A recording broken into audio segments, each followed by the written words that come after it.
In this video, we're going to learn to use Claude.AI as a personal tutor. In addition, we'll also take a look at some other things that the application is able to do. So what is Claude.AI? What does Claude do? What are its limitations?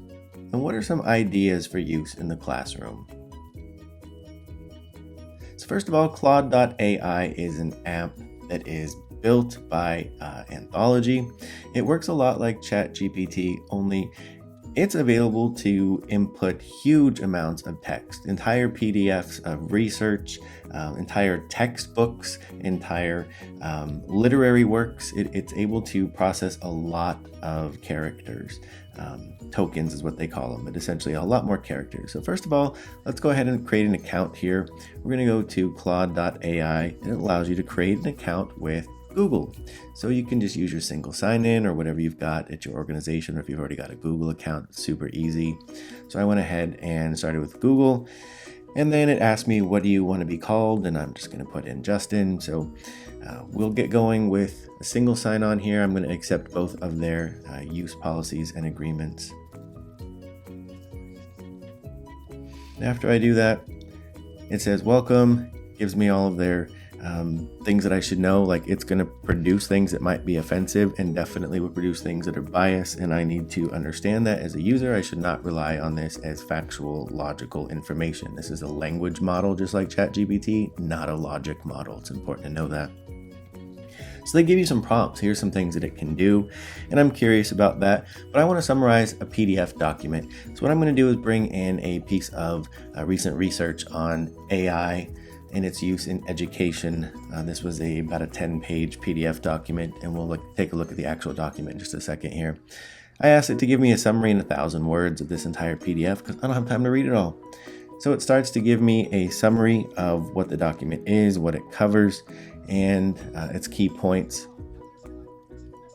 So I read through it and I get a kind of understanding here of what the purpose of the research was, what the results and summary of the analysis was. And so as I start scrolling through, again, this was a 10-page document, so you can see how much information was contained in this particular research. Way more input than ChatGPT is able to handle. It made sense of this entire document in about 10 seconds, as we saw.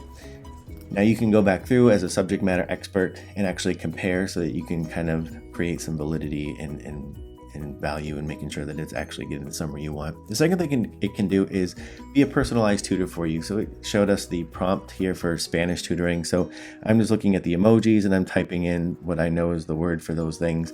What happens when I don't know to say pelota for a soccer ball or something like that, and it gives me some help.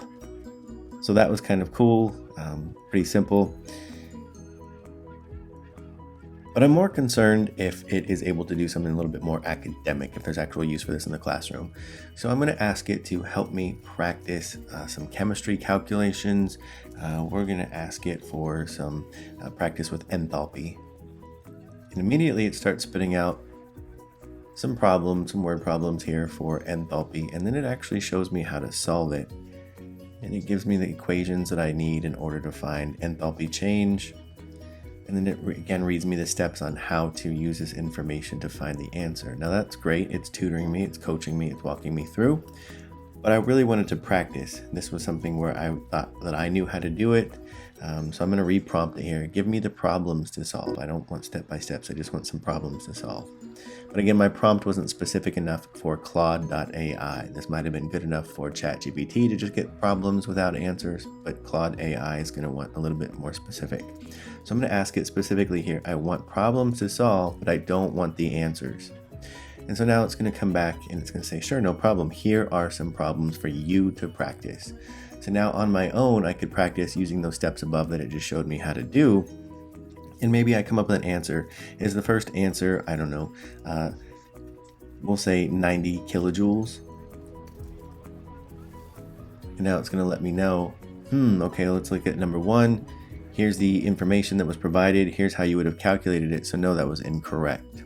Now, if something like that would be useful for you, I do want to make sure that we get to connect. So there's some information. We'll have this again at the end of the video, but I want to make sure that you have some ideas that you can share with me as well, because I'm learning from other instructors at the same time. But in conclusion here, you can definitely utilize something like this for personalized tutoring, to summarize large documents, to rewrite in accessible language. So if you have these large PDF documents and you want to be able to bring that research down to the level of your students, you can go ahead and do that. Ask it to rewrite a summary for you in whatever grade level.